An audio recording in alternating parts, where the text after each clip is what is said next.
ভোল্টাসের split AC, এটার error code আসছে যে E2, মানে যে কয়েল সেন্সারটা আছে ইনডোরের, ওটার প্রবলেম আছে, সেটা E2 আসছে।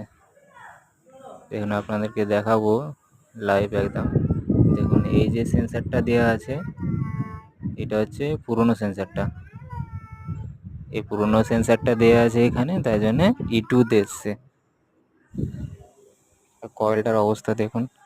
কাস্টমারের বক্তব্য যে এই কয়েলে নাকি উনি ইউটিউব দেখে সার্ভিস করে, 2 বছর সার্ভিস করায়নি, ইউটিউব দেখে নিজেই সার্ভিস করে একটা ম্যাডাম।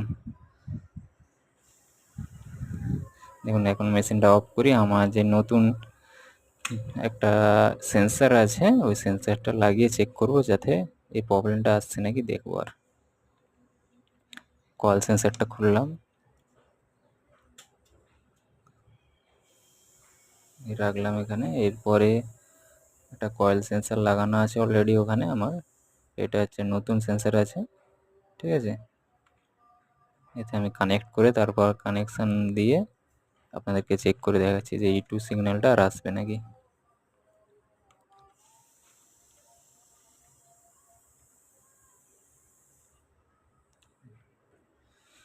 এবার লাইনটা অন করি, লাইনটা অন করার সত্ত্বেই দেখাবে যে এটা E2 আর আসছে নাকি। দেখুন 16-এ চলছিল, 16-এই চলছে, E2 এরর কোডটা আর আসছে না। প্রবলেমটা সলভ হয়েছে। অবশ্যই মেশিনে অবশ্যই সার্ভিস করাবেন, বছরে 1টা থেকে 2টো সার্ভিস অবশ্যই করাবেন।